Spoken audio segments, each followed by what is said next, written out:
Welcome to that synth car. Man, it's a cold winter's day. We're on our way to work. I figured we just pop in now and see if anybody wants to have a little chat about Behringer, Animoog, Galaxy, and just synthesizers in general, because we had a pretty hot start to January. It was out of this world, because we had Nam, we had Korg with an absolute epic load of releases. We had February, a little bit of a lull here at the moment, but Behringer really dropped it at the end of February with a bunch of releases, which was kind of cool. I thought it was kind of cool. What's up? Welcome to the chat. Welcome to that synth car live. Yeah, we're just talking about the Animoog release, talking about the fact that the VR technology is coming around. It's just, I don't know if it's something that I can get into. We'll have to wait and see, but I've kind of refrained from trying VR, to be honest, because I just find it, I watched that movie, Ready Player One. I don't know if you guys have seen that, but you go check out Ready Player One, and that's a very dystopic vision of VR and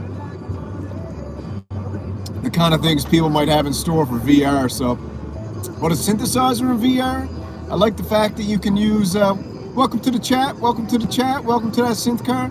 Yeah, it's kind of, to be able to go in VR, use your synthesizer to actually have something visually in front of you while playing your synthesizer and being able to see it. I guess that's the cool thing about the Apple Vision, is that you can actually AR, so you can still see the room and stuff as you're looking at the virtual reality. I always thought AR was going to be more popular than VR anyway. I just think it has more function. But the ski goggle VR, I don't know. That's just something that's a bit crazy. I watched an interview the other day on TV, and VR synths, yeah. I'll skip the VR synths too, man. I like the real world. I'm trying to get away from the computer, not wear a computer on my head, if you know what I mean. Damn.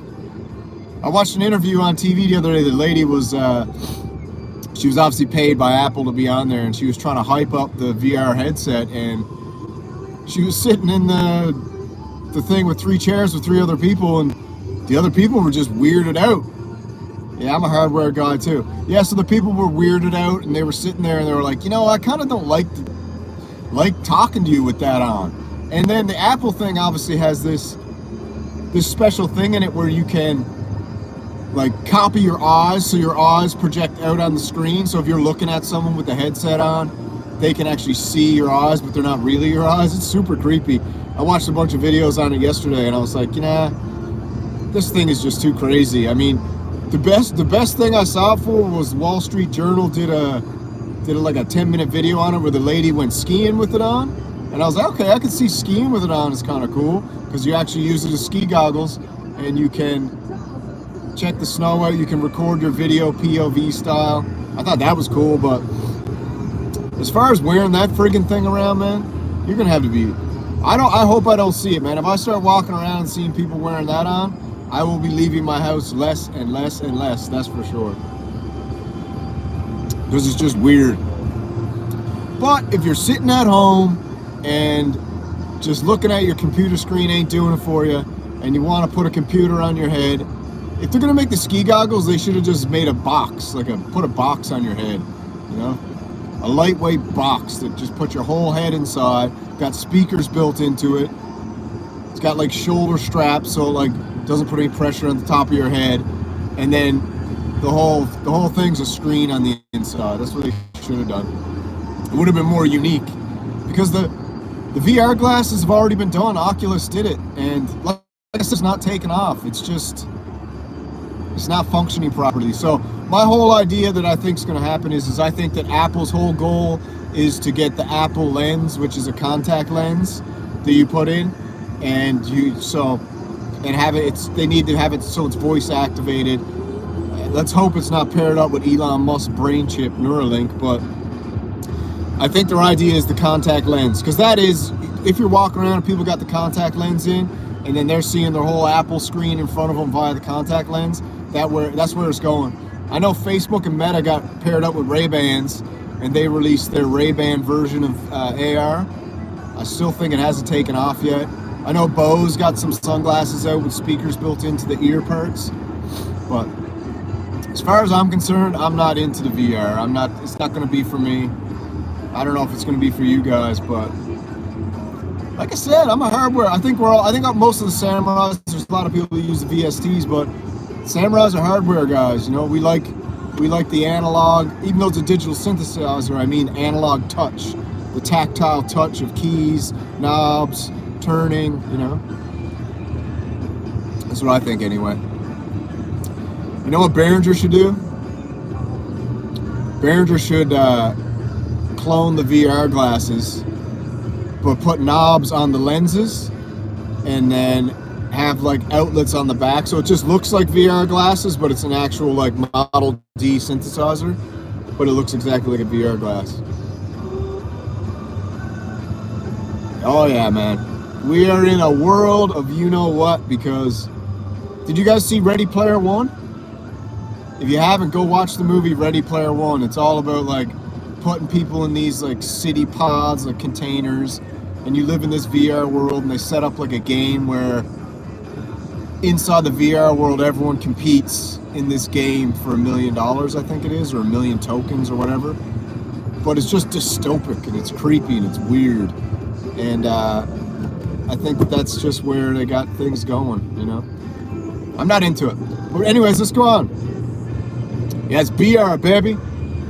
Behringer's reality now. That's what I'm saying. I think Behringer should do I think they should do a VR glasses synthesizer that's the shape of VR glasses. It's not VR glasses. I like when Behringer does stuff like that. Like, I actually thought the cork sniffer pedal was hilarious. I know we've talked about it a million times, but that Peter Kern guy is a total, I don't want to say mean things, but man, I just think he's a knob, you know? What a knob. Just whinging about other companies. And I think someone said the other day, the whole idea that the Behringer derangement syndrome sounds like Squid Game. Yeah, it is like Squid Game. The whole Behringer derangement syndrome that I did that little video on last night, it's a real thing, man. I have people freaking out about Behringer, and I'm like, I think Space Capsule, you're the one who said it the other day. You were saying like Arturia has cloned all the classic synthesizers in VST form. So honestly, what would be the difference in them putting out a keyboard with the VST in a box? Who cares? So don't talk about intellectual property and all that stuff. It's not intellectual property. Now, taking the name of a synthesizer, I think Behringer should probably, like, making it so close to the name, I think is kind of like played out at this point. You know, like, just change the name altogether and just say this is better than the vintage, you know? So if you're going to release a Poly D, name it something else, say this is better than the Mini Moog, you know? Release, just keep saying your stuff is better. I think it's better. Because listen, if you can put something out for way cheaper, and I'm talking about way cheaper. So let's just take the Behringer Edge, for example. You put out the Behringer Edge for $199, and the Moog DFAM is selling for what, $799, or is it $1,200? Anyway, somewhere between $799 and $1,200, the DFAM. It sounds just as good or better. It sounds similar but different, but just as good. So how about we say that? It sounds similar, it's different in certain areas, but it's just as good, and it's $199. It just exposes Moog. Like, what are you guys doing? You pretend to make your stuff in America. You don't. You put it together in America. All your stuff's from overseas, China, like so, and you're gonna sell it to us for what, 5-6 times the price? It's insane. You know what Behringer is? And this might get me a little bit of hate. Behringer is for people with high IQ. Okay? Behringer is for synth enthusiasts with the highest IQs, because they might not be the best musicians, but they have the highest IQ. Because no reasonable person is going to buy the same synthesizer for 8 times the price when it sounds the same. Why would you do that? I don't understand why you would do that. And I think by lower IQ, I just mean you're bought into the name Moog, or you're bought into the name Sequential, or you're bought into the fill in the blanks. Behringer has proven that Moog can make their synthesizers for way cheaper. Yeah, Behringer actually has an on-off switch. You know, like, so what they're saying is we can make your exact synthesizer for way cheaper. So what you're doing is you're ripping off your customers because we've exposed you as selling products way more than what they're worth just because you're going to put an MOOG on it. It's crazy. So I'll claim it here. Samurai says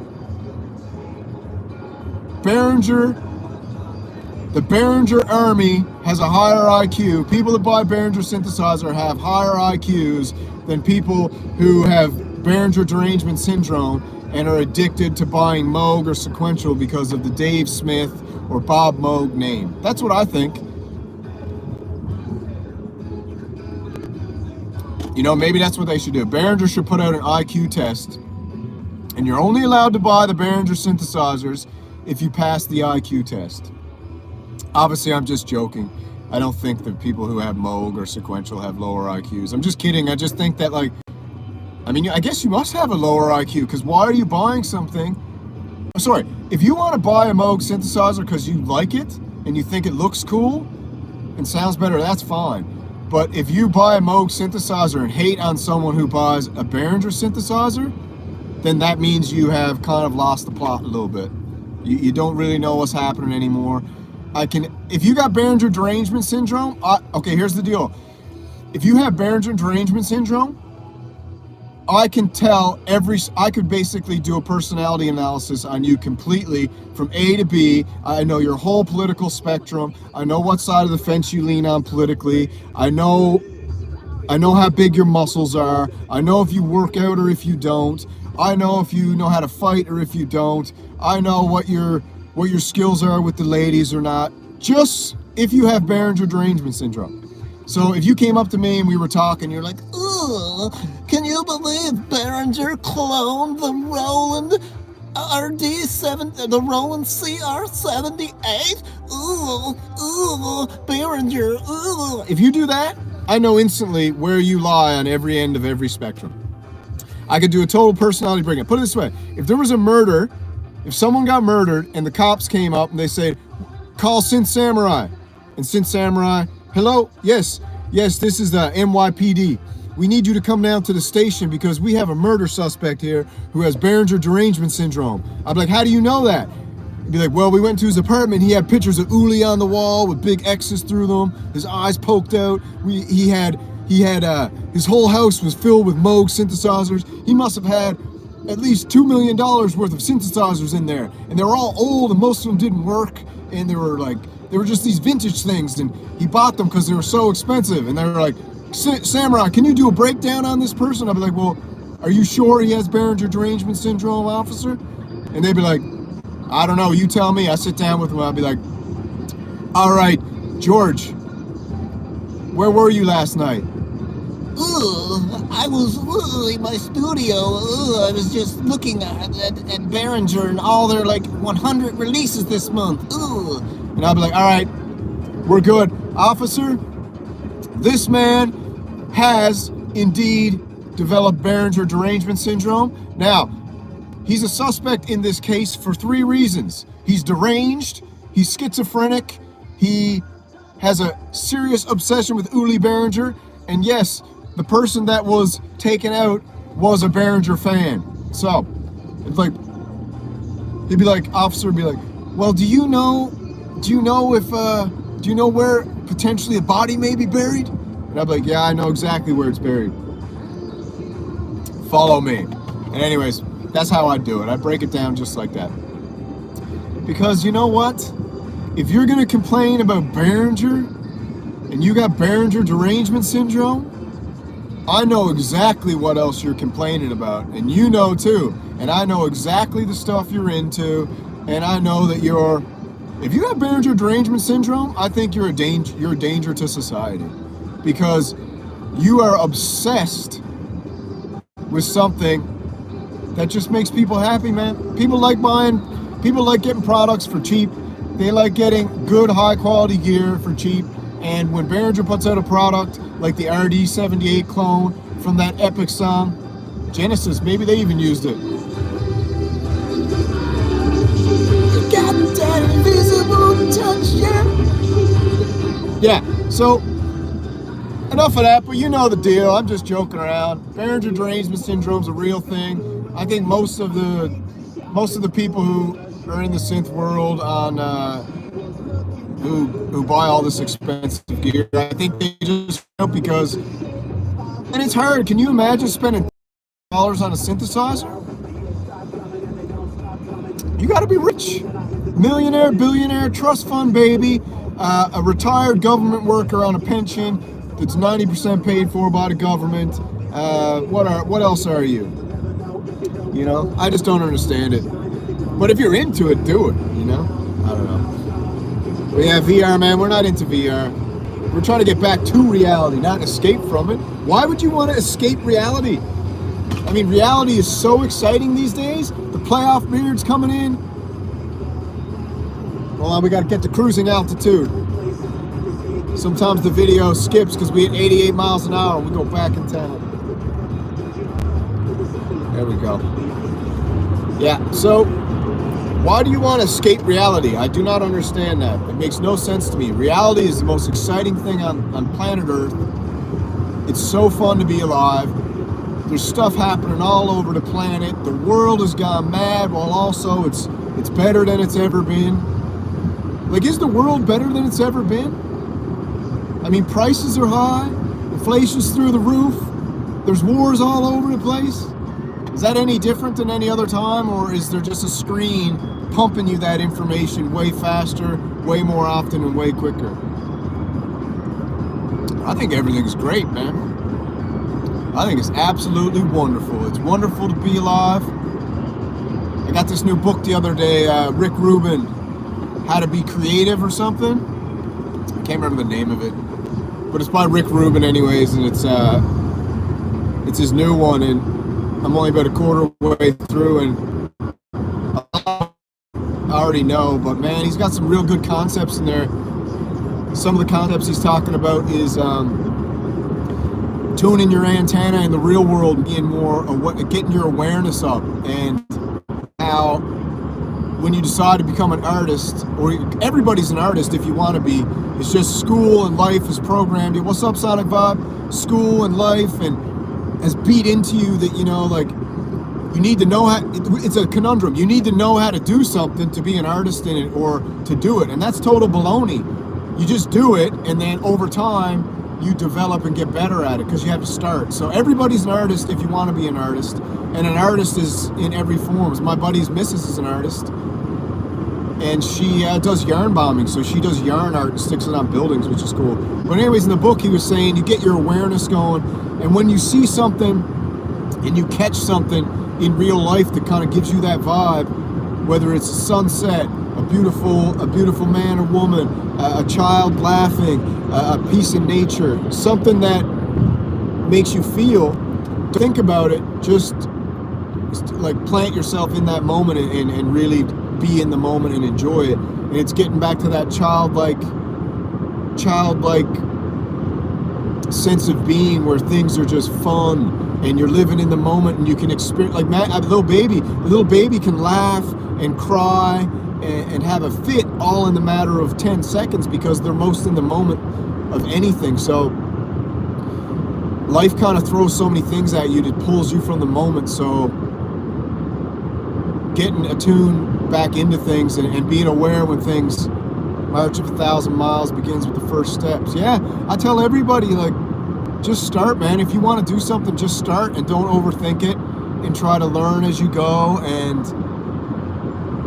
you get better over time. That's why I kind of think YouTube's a cool thing. Like, it allows you to just do stuff, and it I mean, if you're gonna make a YouTube video, you got to not care what people think and just do it. Hopefully course correct over time and get better and do your best and just have fun with it, and you know, it's a way to just be creative. I think if you're an artist, I was watching this one guy and he said, if you're doing something and you like doing it, then record it. Why wouldn't you just record it, put it out there? It's like YouTube gives you basically your own art gallery whether it's music, whether you have your own art gallery. Matt, okay, so you know how much money it would cost to go into town, rent a space, set up your art in there, put it on the walls, and then really hard to get people to come in.